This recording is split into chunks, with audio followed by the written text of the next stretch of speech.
Hello and welcome to The Know. Here are today's top stories. Piran Ditta Khan has been sentenced for the murder of PC Sharon Beshenivsky.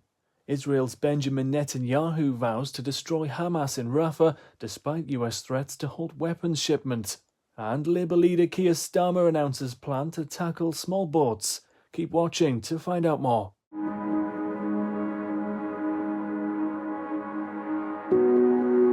Piran Ditta Khan, who was the ringleader of an armed robbery at Universal Express in Bradford on the 18th of November 2005, has been given a whole life sentence for the murder of PC Beshenivsky. He was handed a minimum of 40 years in jail, minus the time served in remand.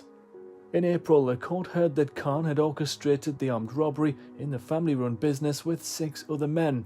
PC Beshenivsky and her colleague PC Milburn arrived at the scene when the armed robbery was occurring.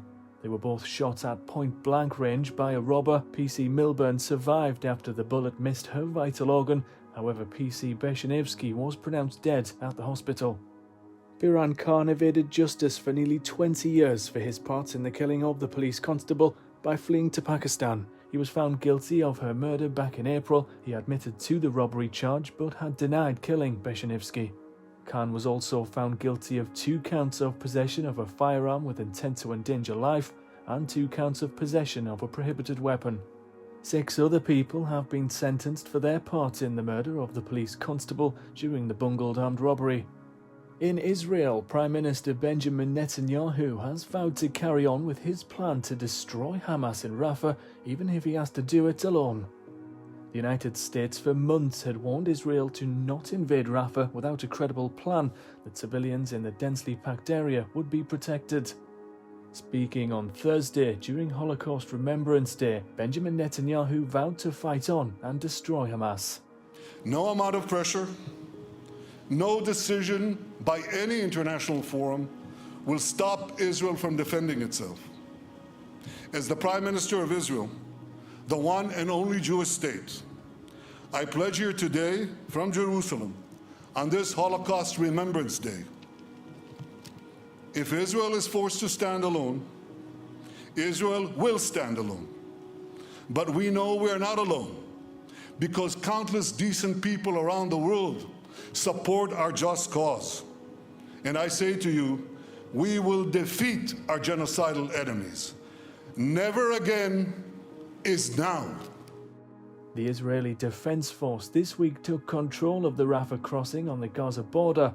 The operation saw Israeli tanks roll into the south of Rafah and take over operational control. Rafah is currently teeming with over 1 million refugees who had fled earlier invasions of northern Gaza and fled south as the army moved towards the centre and finally besieged Rafah. The war in Gaza has caused nearly 80% of the population of the Strip to be displaced from their home and moved around one area to another as Israeli bombardment and invasion intensified. The death toll in Gaza has soared to over 34,000, 2/3 of which have been women and children, according to Gazan health officials. And finally, Labour leader Keir Starmer has announced his party's plans to tackle small boats crossing in the English Channel.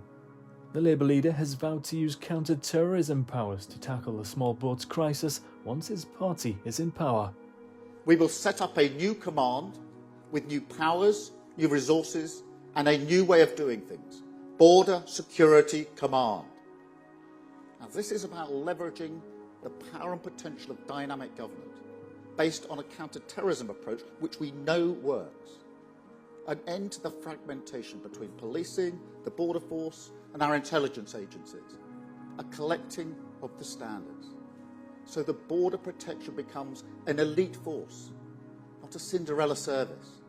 An essential frontline defence that communities like this can depend on. To do all that, Border Security Command will bring together hundreds of specialist investigators, the best of the best, from the National Crime Agency, the Border Force, Immigration Enforcement, the Crown Prosecution Service, and yes, MI5. He was speaking alongside Natalie El-Fik, who defected to the Labour Party on Wednesday. The new Labour MP criticised Rishi Sunak's leadership as she highlighted the issue of increasing numbers of small boat crossings. Nowhere is Rishi Sunak's lack of delivery clearer than on the issue of small boats. They are failing to keep our borders safe and secure. Lives are being lost in the English Channel, while small boat arrivals are once again at record levels so far this year. It's clear that Rishi Sunak has failed to keep our borders secure and cannot be trusted. A fresh approach is needed, an approach that puts at its heart a commitment to border security, which tackles the criminal gangs behind the small boats crisis and saves lives. From January until the end of April, 6,265 people have been reported to have crossed the English Channel in small boats from France. Since 2018, nearly 120,000 people have come through this route to the UK. Rishi Sunak's key priority to tackle small boat crossing by passing the Rwanda bill through Commons has been approved by Parliament, but a single flight has yet to take place. Thanks for watching The Know. Don't forget to like, comment and subscribe to The Mirror for more daily news updates.